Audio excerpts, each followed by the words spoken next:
Hello, Dr. J. Smith. Today is the 17th of June, and there's been all kinds of havoc going on the internet, which is fascinating because on the internet is where this discussion really needs to belong, mainly because it gets out to many more people much quicker. Such a broader spectrum of people who are hearing and watching, and I'm getting emails, I'm getting texts, I'm getting phone calls. Everybody wants to find out about what just happened in the last 2 to 3 weeks. So what I decided to do, because people have asked me to do this, they said, listen, Jay, can you make sense of all this? Can you help us? Can you really put it all and put it into a sequence of events, but also a sequence of what we're talking about? Because what they're hearing over and over again is this discussion on the preservation of the Quran has everything to do with Qira'at. Qira'at, in the 8th and 9th century, late 8th, early 9th century, even up into the 10th century. And that's all that this is about. And yet there is a much more damaging debate and discussion needs to happen in the 7th century and the early 8th century, the Razm debate. And we're not talking about that. We're only over here. And I think there's an intention. I know people like Shabir Ali. Dr. Shabir Ali would like to keep it there. He does not want to get it off this debate. In fact, the vast majority of Muslims, especially academic Muslims, and Shabir Ali is one of them, would like to only make sure that we're talking about the Qira'at. He's scared to death if we get over here to the 7th century. You saw what happened in 2014 when we brought it up at that time. So what I want to do is to walk you through the sequence of not only what's been going on the internet, but also what this whole debate's about. Now, back on the 19th of May, Shabir Ali was the first to go public with it's not the first time he's done this publicly, but it's the first time that we paid attention to it, or the most people realized what he was saying. And he said very clearly at that time, on the 19th, nothing really spectacular. He just said, yes, there are different qira'ats, different readings, different dialects. He kept on saying dialects, recitations. And that's all it was. But that they did not change any belief, any doctrine, or any practice. And he must have said that over and over again, just to make sure that we realize that this still preserves the Quran, because though there are a number of qira'ats, he just said a number. He didn't tell you what number or how many changes they're talking about. He didn't want to get into that. He was very careful not to give you any numbers. When that came up, we really jumped on that, because this is great for someone of his stature, of his notoriety, and of his ability to make this kind of admission so publicly. And I put up 3 different videos, and then he decided that he was going to attack me. And so he put up an 1.5-hour video just confronting me, trying to say that I'm misguiding people, that I'm blowing something completely out of proportion. He went on with that, and then he spent almost most of the time just talking about our Bible. So he didn't even respond to that. He was saying that I put up a straw dog and then I attacked a straw dog and didn't really confront him. I'm not going to spend much time there, because that was just Shabir Ali attacking me. Then on June 8th, we had this amazing interview by Muhammad Hijab. Now, Muhammad Hijab represents the East, as what's his name? Qadhi said. He represents the traditional Islam. He represents, I would suggest, 99% of all Muslims. Muhammad Hijab is a very well-known YouTuber. He's very big on the YouTube. I think he has about 120 or 227 or 229,000 subscribers, people who get his videos. So he's very well known. Muhammad Hijab, I know very well. We've engaged with each other. If you go up on Fander Films, you'll see a debate that I did with him, where he's sitting there tensing his muscles, trying to be a real, actually he looked out of the foolish, but nonetheless, he's about 6'5", 6'8", very tall. And when he would engage with me and I'm on the ladder, his face would be right next to mine. He's that tall. He doesn't even need a ladder. But he was there when we introduced the Qira'at, we introduced the different Qira'at variations. We introduced this back in 2016, 4 years ago. He was in the crowd. I showed you that clip last week. And there he was in the crowd, pulling all the Muslims away. He looks a lot thinner then, because he's put on a lot of weight since then. And he was pulling the Muslims away so they wouldn't hear this. And I assume that since 2016, he himself has gone through a crisis of faith, because then last week, on June 8th. He had a long discussion, an hour and 45 minutes, with Dr. Yasir Qadhi. Dr. Yasir Qadhi represents the West. He represents academia. He represents United States, like Shabir Ali represents Canada and North America. So the two real scholars in this whole discussion are Shabir Ali and Dr. Yasir Qadhi. So they're over here. They're in America. They're having to deal with Western academia. And so that's why they are in a completely different environment than, say, the Muhammad Hijabs over here. The Muhammad Hijabs, they are really in the traditional area, or the orthodox view of Islam. Now, Yasir Qadhi will say he's orthodox, so is Shabir Ali. They would all claim to be orthodox, but I'm trying to make this distinction so you can see why this debate that happened a week ago became so explosive. Because these people are here, and I would suggest that 99% of Muslims are in this world. And the Muhammad Hijabs represent that group of Muslims, and they are very clear that the Quran has always been preserved. They are very clear that the Quran we have in our hand today, this book right here, is the exact same book, every word, every letter. Even some would claim even every dot. Now, not all of them do, but someone would claim certainly all the letters and all the words are exactly the same as that which exists in heaven, and the Quran makes that claim in chapter 85, verse 22, that was sent down to Muhammad between 610 and 632, and the Quran makes that claim in chapter 15, verse 9. So they would have to follow what the Quran says. And the Quran makes that claim itself, that it's being guarded by God, and that Allah guards it so that nothing can be changed, so there is no human intervention. They have to make that claim. They have to make that claim. Can you see the dilemma for those in this camp over here? They have to hold to that claim, and they dare not find anybody who changes that. So when Shabir Ali and Yusuf Qadhi over on this side, in that interview, especially the one that between Hijab, well, the only one between Hijab and Qadhi on June 8th, when he said, by the time that it's an hour and 45 minutes long, you're not going to see the whole interview, but nonetheless, when you get to an hour and 21 minutes, that's when the rubber started to hit the road, because then he turns to Qadhi and he says, all right, which one of these qira'ats are the official Quran? Which one is the one that was revealed to Muhammad between 610 and 630? Which is the qira'at that was actually written down at the time of Uthman in 652? He wanted to know. He put his hand out twice to ask him, what would you write here? What would you write here? Which one of these? So what is he talking about? And so most of you are asking me, what is he referring to? What is this qira'at? What is it all about? So I'm going to help you. I'm going to show you what the official word is, and I'm going to go and actually look at it right now. So let's go up and let's look at this list of names.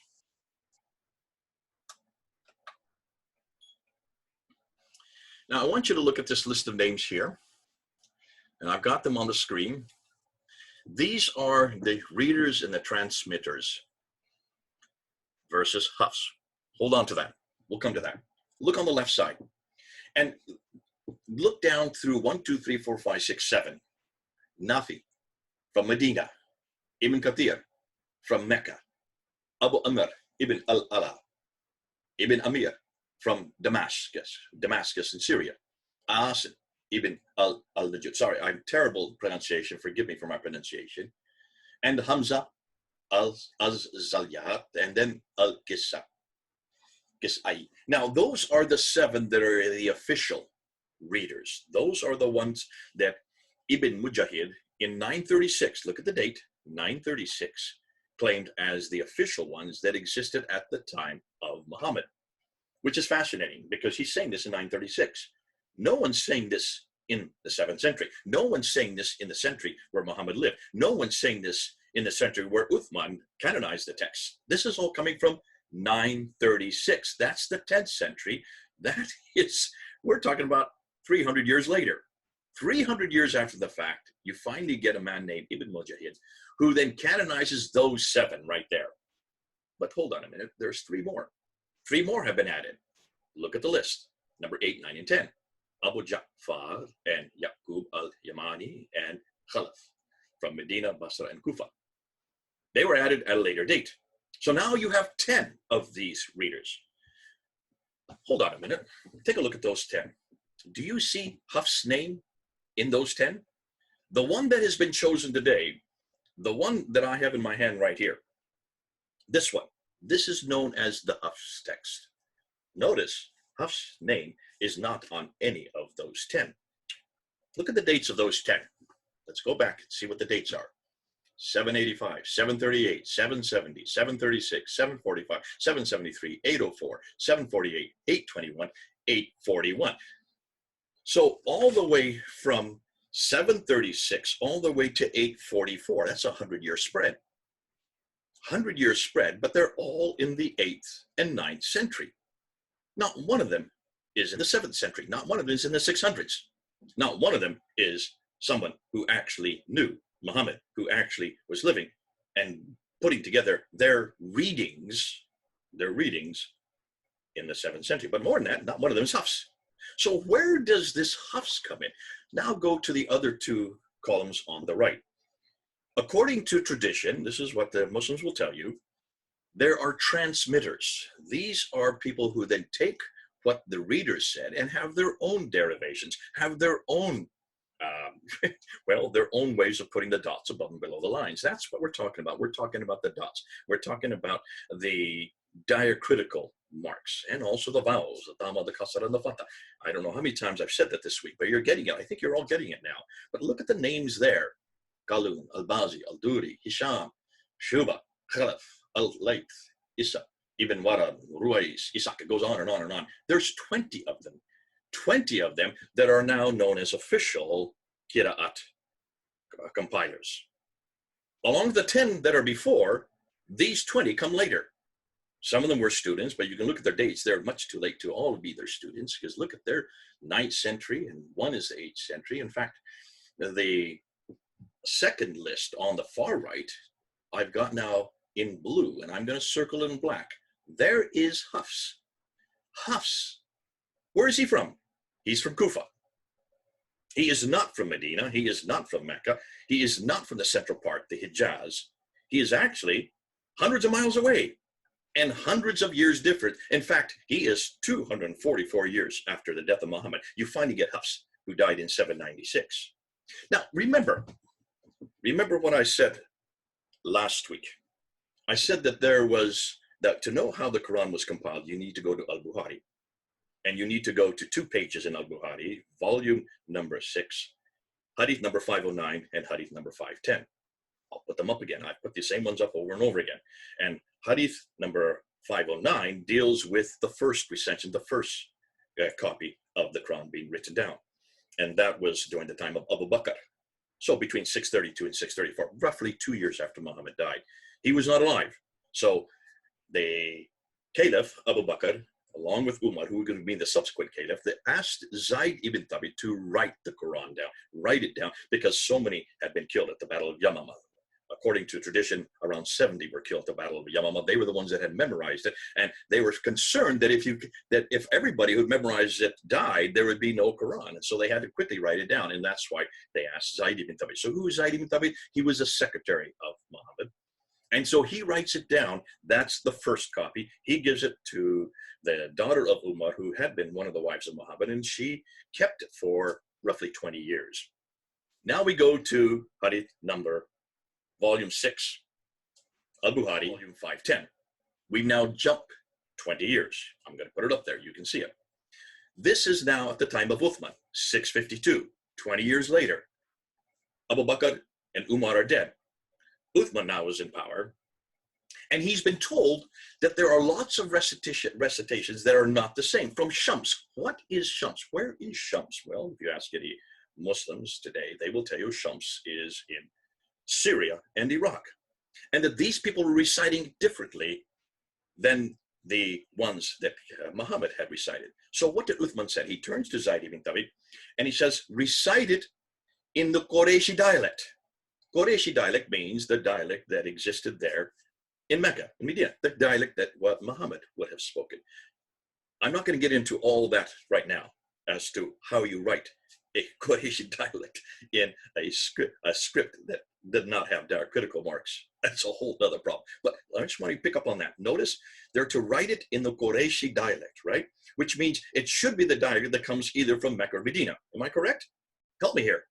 To me, that seems obvious. That's what's happening. That's what Uthman is demanding of Zaid ibn Thabit, Zubair, Alas, and Hisham. The four of them were to write it in the Qureshi dialect, which he did. And then he sent to all the different provinces. Whether that's 4 or 9, we're not going to get into that discussion. So that's there in 652. We see that injunction.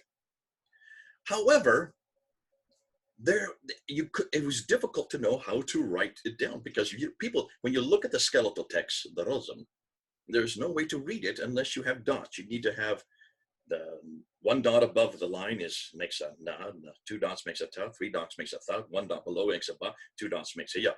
You need to have all these dots. There are 28 letters in the Arab alphabet.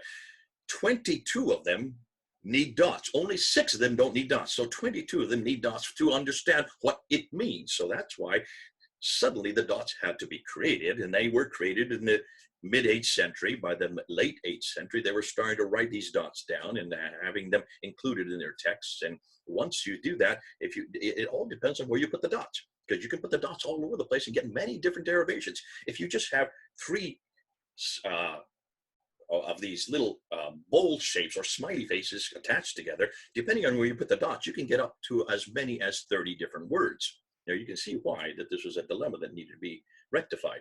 And that's why then you have these readers who are putting their dots in different fashions, and they were not agreeing with each other. And that's why you have 10 different readings, because the dots are in different places. And the vowels then were being introduced. The dhamma, the u sound, the kasra, the e sound, the fatha, the ah sound. Those are the 3 vowels that we have in Arabic. And so they had to add those, and that even changes it even more. So by the time the 9th century rolls around 870, you have al-Bukhari talking about the need for 7 at the time of Muhammad, 7 of these reciters at the time of Muhammad. That was then canonized by Ibn Mujahid in 936. He canonized the 7 readings, but he says that this all happened way back at the time of Muhammad.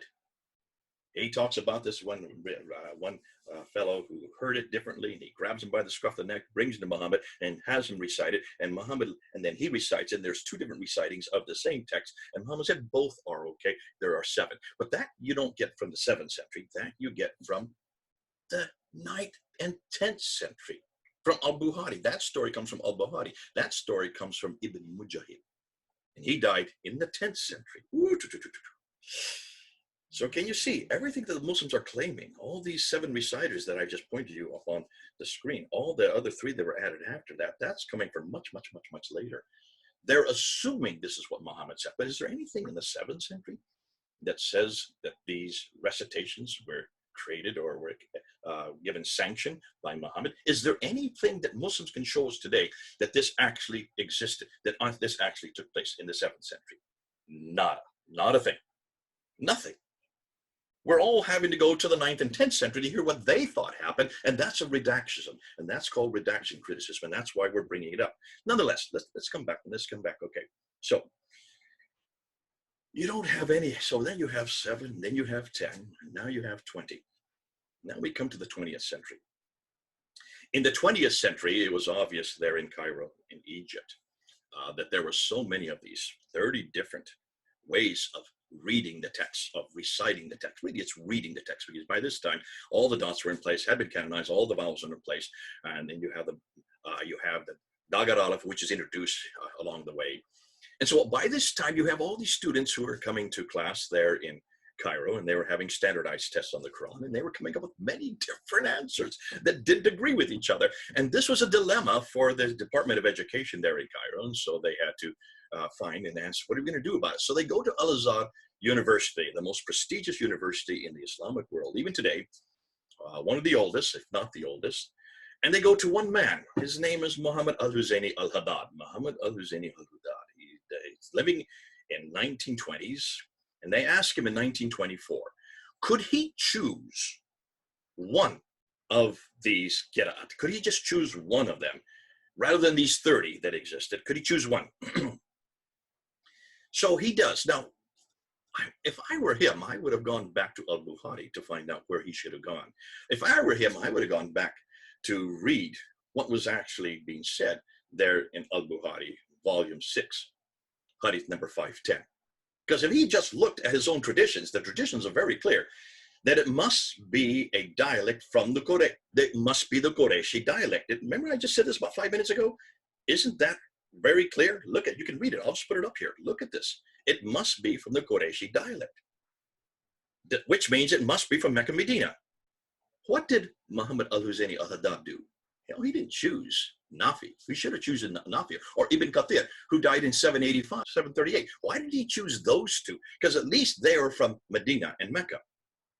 No, he didn't even choose any of the 10 readers. The most important ones are the first 7. He didn't choose any of those 7. Did you notice? Not one of those 7 were chosen by him. He didn't go to the subsequent 3 readers. These are the major guys. These are the first of the reciters that were the most canon. These are the canonical ones that Ibn Mujahid was talking about. These are the ones that al-Bukhari is referring to. He didn't go to any of those. He went to way over to the right. Look at the last list.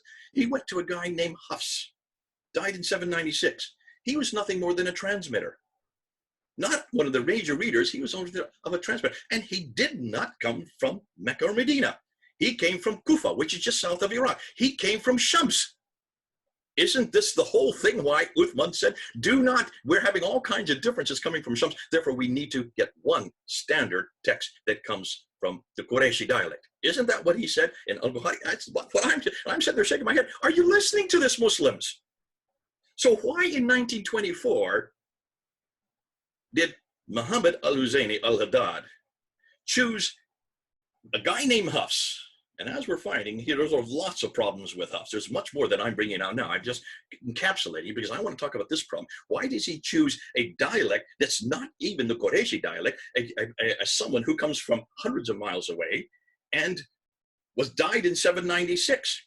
He should have taken one of the original readers of anything. He should have taken either Nafi or Ibn Kathir. No, he chooses Hafs.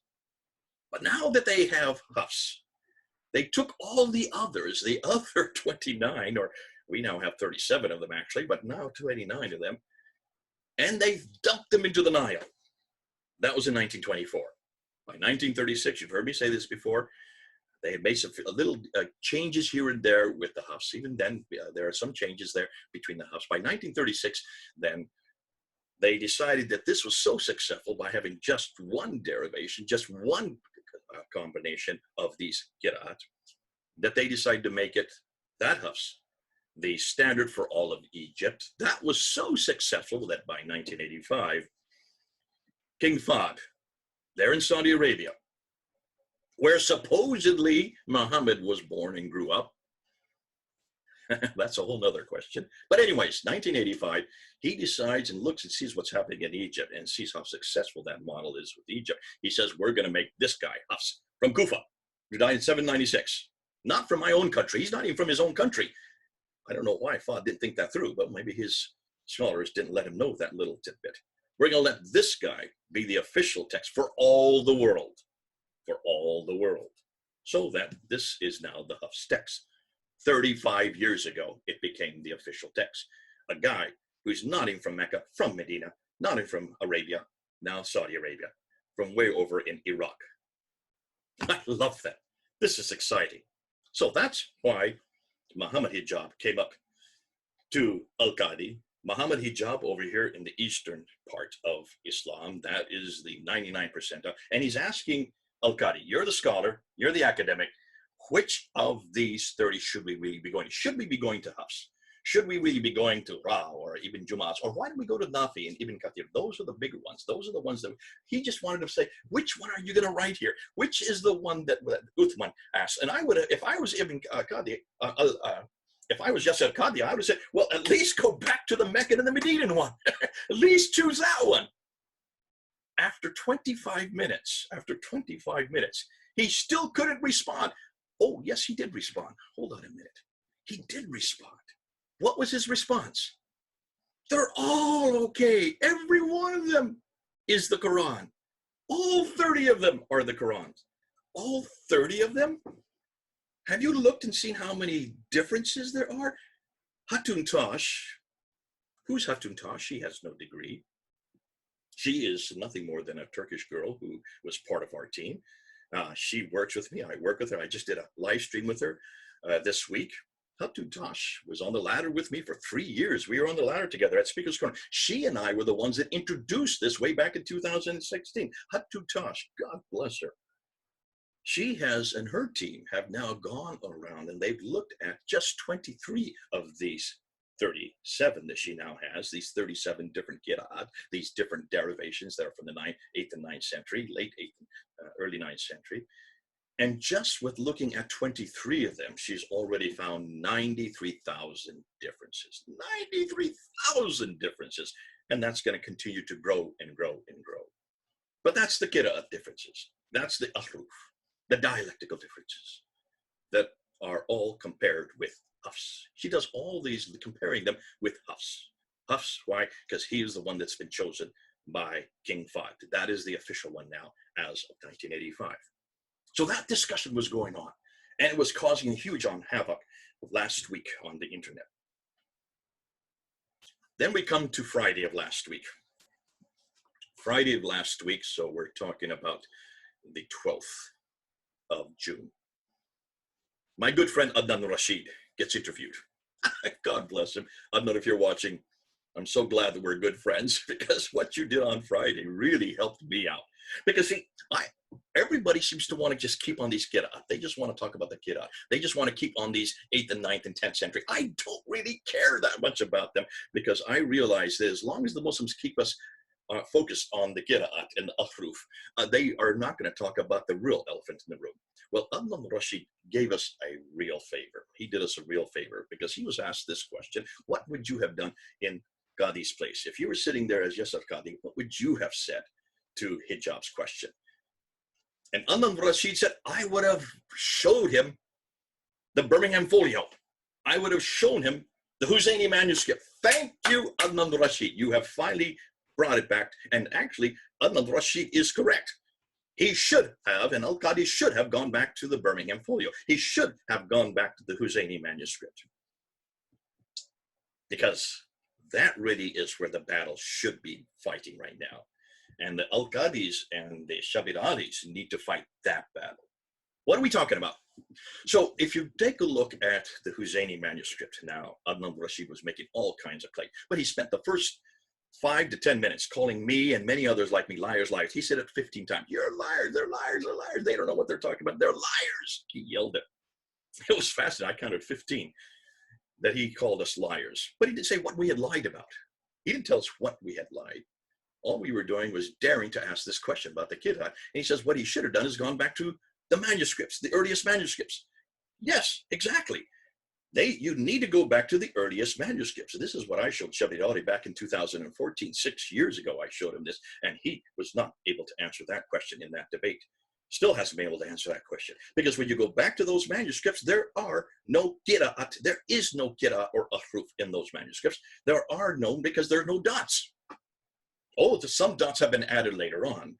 But originally, when they were written, there were no dots. There's no dama, kasra, fatah. Oh, some have been added later on. In fact, you'll see there's one called bimithli that has been added later on. But there's no dots in these, not in these earliest. These are razm, consonantal, skeletal text. These are the earliest ones. What are they? Well, there's 6 major ones. There's other smaller ones. You have the Topkapı, which is the one that's there in Istanbul. You have the Samarkand, which is in Tashkent, Uzbekistan. You have the Ma'il, which is in the British Library in London. You have the Petropolitanus, which is in the Bibliothèque Nationale in Paris. You have the Husseini manuscript that Adnan's talking about, which is there in Cairo.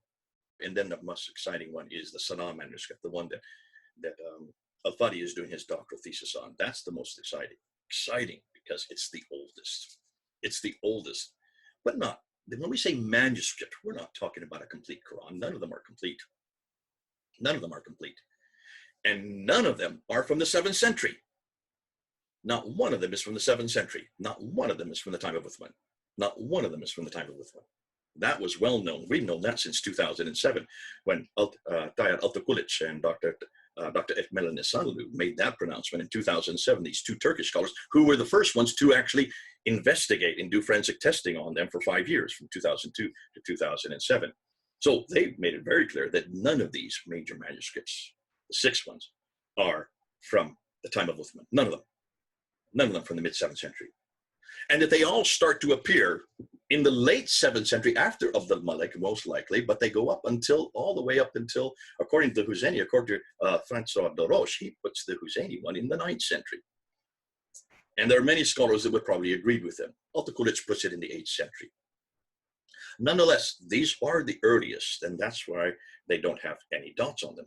Well, some are later on, but they don't originally have any dots because dots had not been created that early when they were written. So here we go. I love that Adnan Rashid went to do that, because now we're getting back to where we should be talking about. And this is where hijab and al-Qadi need to go to. This is the discussion over here in the 8th and 7th century, the 7th and early 8th century, that we really need to talk about. Now we are getting back to, let me see, this material here. Now we're getting back to this book. This is Dr. Daniel Allen Brubaker.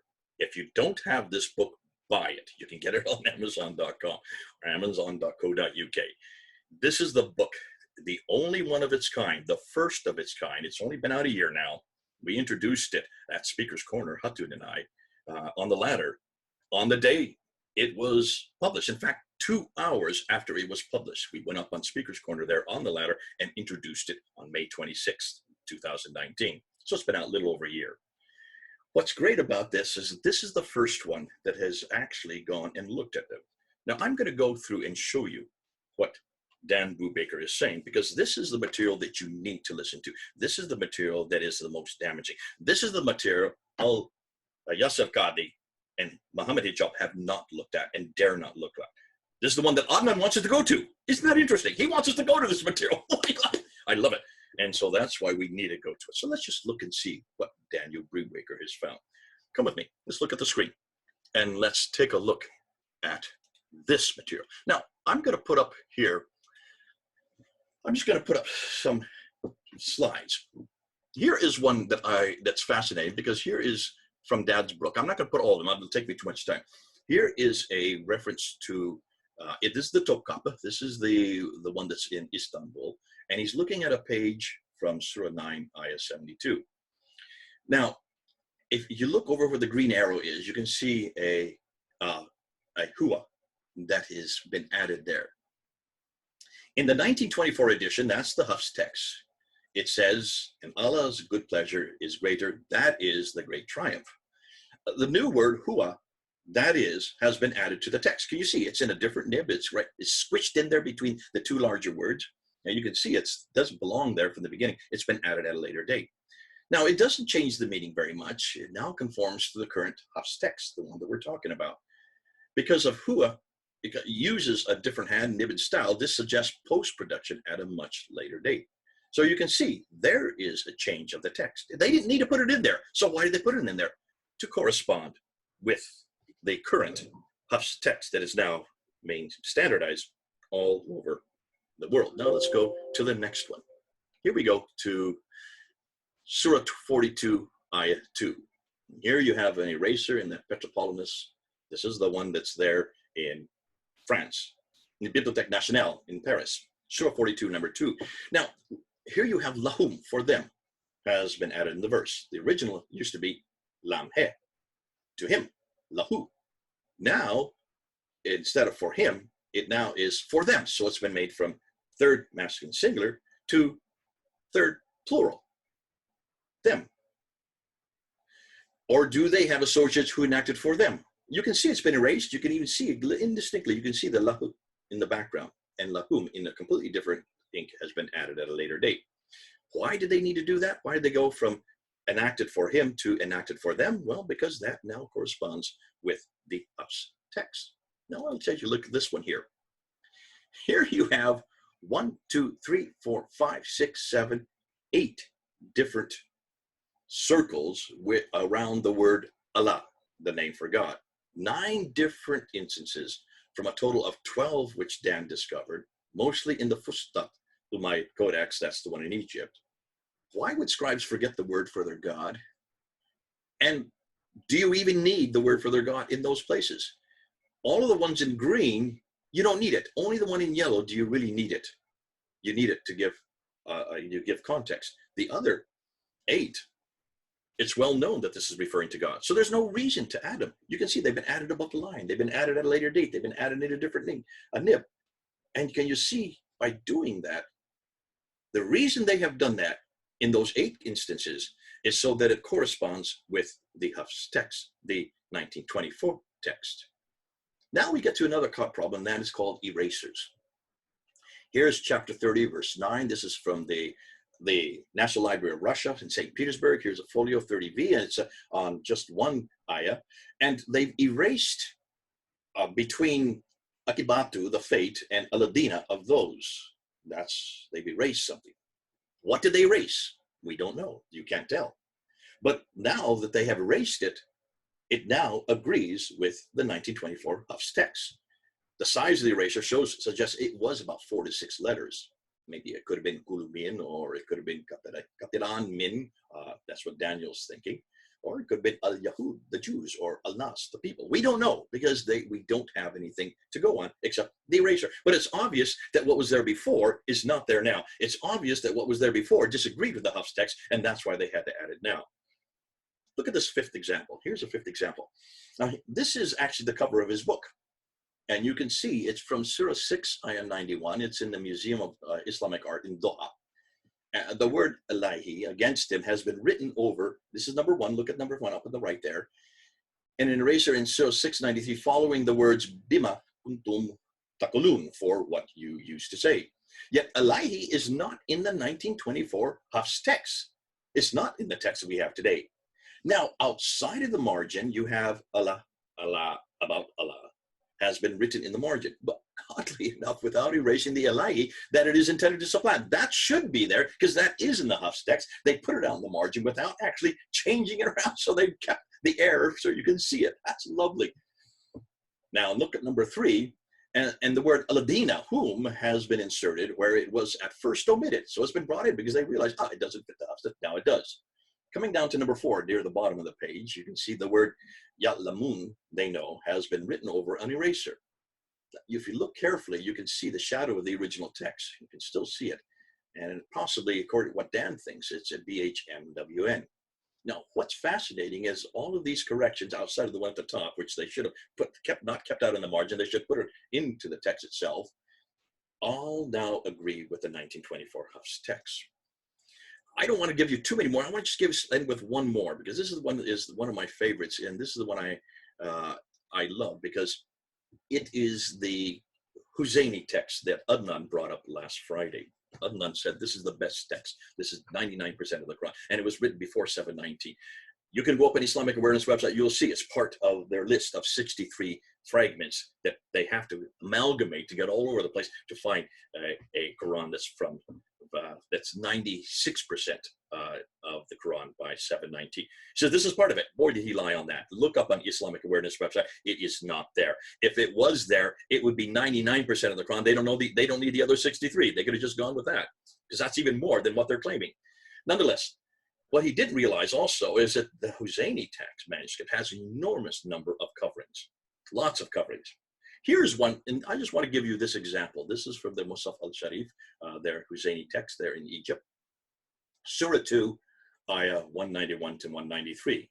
I count 1, 2, 3, 4, 5, 6, 7, 8 different coverings on one page. When you look at that page, it's almost impossible. Well, it's not quite impossible, and it's almost impossible to read because there's so many coverings. It just looks like chicken scratches by the time you're finished. And you can see these coverings cover what used to be there that are no longer there. And the reason they're all covered is because whatever was there beforehand did not agree with the Hafs text. So how can Muslims say that the Razm has not changed? How can Adnan Rashid say that the Husseini text is exactly the same as the one we have today? Has he looked at even this page? Has he looked at this page? He's going to become a laughing stock because he has not done the homework. Now, I don't expect that the Muslims over here on this side, the ones like the Hijabs and the Adnan Rashid, to have done this kind of homework. They are not academics. Listen, I understand that. Adnan Rushin does not have a degree in this area. I don't know what degree is, but Al-Qadi, Yasser Qadi does have a degree. He has a doctorate. So does Dr. Shabir Ali. They both have doctorates. They live here in the West. They cannot walk away from this kind of evidence. This kind of evidence that Dan Brubaker is finding, this kind of evidence that you're going to now see, because Dan Brubaker wrote this book a year ago. He's coming out with a brand new book this month. Hold on. This is going to be another set. Because these 20 that he has listed here are just 20 of 4,000 that he has found. And these 4,000 variants have nothing to do with Girat over here. They have nothing to do with the 8th and 9th century. These are from the 7th and 8th century. These are the Razm variants. These are much more damaging. And this is where the debate needs to go. And this is where Yasser Qadi has not looked at. And this is where Shabir Ali refuses to answer. After 6 years, he still will not look at what I introduced to him there in Toronto in September of 2014. Yasser Qadi, Shabir Ali, you've got to answer what Brubaker is coming up with. You've got to look at the Razm, skeletal consonantal text, because those consonantal texts, those Qurans, are not the same as the Quran we have today. They do not parallel this Quran. So do not tell me that you have a complete Quran that goes all the way back to Uthman. Now, thank God for Dan Brubaker. He's now just as of yesterday, put up his own YouTube site. And it's called Quran Variant. Isn't that convenient? Quran Variant. Go up and look at it. He's only put up one video so far. It's only been up one day, and already 4,000, 5,000 people have watched it. This should run and run, because he's going to be putting up more videos just looking at all these variants. These are Razm variants. These are the earliest variants. These are not Girat. These are not anything to do with Ahruf. This has nothing to do with dialectical differences. This has nothing to do with recitation. This has nothing to do with readings or transmittings. This is the actual germinal text. Now, so that's number 2. Number 3 is something I want to get to. And this is something I am waiting for. When we were on the ladder there a year ago, introducing this book, Mansour Ahmad, who has been at Speaker's Corner for I don't know how many years, probably decades, one of the most prolific speakers down there, got up and put his ladder next to ours. He didn't ask for permission, he just did it. And he tried to desperately to try to confront these. But then he said something he shouldn't have. He then said, listen, Mr. Smith, we don't care about these, what he called scribal errors. These are nothing more than scribal errors. He said, we can trace a textual history of the Quran all the way back to, he first said Muhammad, then he quickly corrected himself, said Uthman, 652. A textual history of the complete Quran all the way back to 652. A textual history of the entire Quran. He said that a little over a year ago. Yeah, about 20 cameras picked it up. I've got it on mine, and you'll see I've got it now. We filmed it, and I've been showing this around the world. And I remember turning on to him, and I said, okay. Hatu and I were together, and I said, Mansour, are you saying that you can give me a complete Quran by the time of Uthman? Can you show it to me? Where is this 114 surahs? I don't want one snippet here. I don't want 2 folios that you have now been able to find that are radiocarbon dated, that we are now finding are causing all kinds of problems. That's why, because the radiocarbon datings are so inaccurate. But I don't want that. I want a complete Quran by the time of Uthman, because you're the one that's claiming that. You can trace it all the way back to Uthman. 652, 114 surahs. Where is it? He was quiet.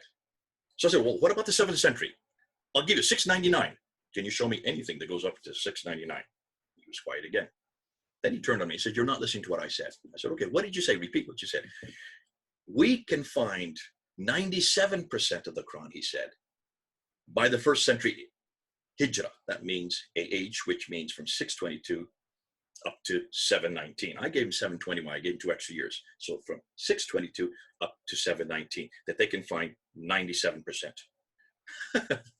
Go up and see what he's talking about. You need to go up on Islamic Awareness website, and you need to go where they have all these manuscripts. And they are the ones that house them all. And he's one of the writers for the Islamic Awareness website. And so therefore he should know what he's talking about. So I went up and I looked, and I found out that he doesn't, there is no one manuscript. There's not even one from the 7th century complete. That's from the 7th century. He's talking about fragments. 63 fragments, of which the Husseini is not one of them, of which the Topkapi is not one of them. None of these are one of them, because these are that early. The Ma'il is there, the 2165 is there, but what's fascinating, even by 719, they still cannot find a complete manuscript. So Muslims, would you stop saying that you have a complete manuscript? Would you stop saying that you even know what the Uthmanic manuscript, because you have nothing to show us from Uthman. You have not one manuscript in the 7th century that is complete, not one manuscript from the 7th century that parallels this book. I'm not even talking about the Kitab. I'm just talking about the Razm text. And even the ones that you do have, the 6 major ones you do have, from the 8th and 9th century, Dan is now destroying you because they are not complete. They do not have the same Razm that we have here. So who has done this work yet? Who has done the work of looking at the Hafs text, the Razm, not the Kitab, forget about the Kitab, just looking at the skeletal text, the consonantal text, and compared it with the Topkapi, with the Samarkand, with the Ma'il, with the Petroponus, with the Husseini, with the Sana'a manuscript? Who has done that yet? We're doing it. Hold on to what we're going to tell you. This is yet to come out. Ooh, this is yet to come out. Folks, when you hear Muslims say that the Quran is preserved completely, they have to say it, especially those over here. They have to say it because the Quran says it. Because in chapter 85, verse 22, this is the Quran that is unfettered by human hands. This is the eternal Quran. What Qira'at they had in heaven, I don't know. Which one of the Qira'at is that in those preserved times? Remember, there was no Qira'at at the time. Well, according to Islam, it was never created. It's the uncreated Quran. But when it was sent down to Muhammad, Muhammad didn't have any Qira'at because he was just repeating it. He didn't write it down in his lifetime. Zayd ibn Thabit, his secretary, finally wrote it down in 632. But there was no Qira'at even then, even though Ibn Mujahid, who is talking about it from the 10th century, said there were 7. Where and what 7? Let's not even get into that. Because you can't even come up with one manuscript that has any Qira'at, that has any vowelization, that has any dots from the time of Uthman. In fact, you Muslims can't even come up with one manuscript from the time of Uthman. Where is this Uthmanic manuscript? So you're always asking us, where's our Bible? Where's our original Bible? Have we ever said we had the original? Have we ever made that claim? We've never made that claim. And yet you are always hitting us over the head with the fact that you have the original Quran, that you have the Uthmanic recension, that you have the original Quran, all 114 surahs. You're still claiming that. And that Quran that you have in your hand, this one right here, is exactly the same as that which was finally canonized by Uthman, the Qureshi dialect, that exists in heaven. That's what you've been claiming. You've been doing it for quite a while, as long as I've been working for 40 years. And this has been going on for, oh goodness, for about 1,000 years. This has been going on. Yet we're now asking you probably the greatest question. If you are going to claim that, then show us, where is that manuscript from the 7th century, from the time of Uthman? Where is it? Don't talk to me about an archetypal Quran, an archetype Quran, a Q document. Please don't tell me of that, because that's not what you're claiming. That's not what God said in chapter 15, verse 9, when he would preserve it. If your Allah is really God, if he is really God, then how could he not even preserve Uthman's recension? Remember, Uthman, according to Al-Bukhari, chapter 6, verse 1, hadith number 510, said that he sent it all to every province. There were at least 4 provinces. Where are those 4 Qurans? If your God is really God, how come he couldn't even preserve one of them? Where is even one of those 4 Qurans? And don't go to the Topkapi, don't go to the Husseini, don't go to the Samarkand, don't go to any of the 6 major manuscripts, because they're all too late. Give me that manuscript that you claim you have. Show it to me. Show it to the world. Look at the Razm, and let's compare it with the Razm of this text, and let's see if they are the same. That's the challenge I give to you Muslims, and I'll keep challenging you that. What's happened this week and the last week, and maybe the last 3 weeks since Shabbat Ali made his claim, are only over here. They're just trying to keep us on the Qira'at argument. They really don't want us to get to the Razm argument. The Razm argument is by far the more difficult argument. And if Yasser Qadhi had a crisis of faith at Yale University 25 years ago about these questions, about these Qira'at readers and narrators, if that caused him a crisis of faith, what do you think it's going to cause him when he finds out what Dan Brubaker is coming up with? When he starts reading this book, when he starts looking and see exactly the claims that they make, they can't even hold to. If you cannot support these claims, then don't make them. Don't make them. Because what we're finding out is that your book, the Quran, this book is not from heaven. This did not come from God. It didn't even come from Muhammad. It certainly didn't come from Uthman. It looks like it was starting to be put together after Abdul Malik. Ooh, have I heard that name before? Yes, almost all the videos I've been talking about since January are all dealing with the 7th century. I've been looking for, you know, that common thing we say is, where's Waldo? I've been looking for Muhammad. Where's Muhammad? Where's Mecca? Where are these people called Muslims? Where is this religion called Islam? Where is this book called the Quran from the 7th century? That's all I've been asking for 6 months now. Where is your man? Where is your book? The book of the man, the book of the man. You claim that you have the book. You claim you have the man. You claim that the book is the Quran. You claim the man is Muhammad. You claim that they lived in Mecca, that they were called Muslim, that they belonged to a religion called Islam. And you claim that that he received this book from 610 to 632. And you can't support anything you've just claimed, because everything you're going to tell me are from the 8th, 9th, and 10th century. Please stop talking about the 8th, 9th, and 10th century. I want the 7th century. I want this book that you're claiming. Even the text that we are looking at from the 8th and 9th century, they still aren't even equal. They don't parallel each other. They are not complete. And all of them have hundreds, sometimes thousands of variants with this book. That's what Dan's showing us. That's what your own scholars have shown you. Phew, I've said quite a bit. I hope that all makes sense. In the last 2 weeks, we have just been talking about the Gerat. Now we're moving over to the Razm. And it's this material that I want to hear you Muslims refer to. I want to hear you Muslims persuade me that you do have this book that's complete from the time of Uthman, that I can look at in my hands today. That's exactly the same as the one I have that you chose in 1924 from a man who's from Kufa. You didn't even choose the right city. You didn't even choose the right country. Oh dear, oh dear, oh dear. Anyhow, can you see why we're still asking what we're saying?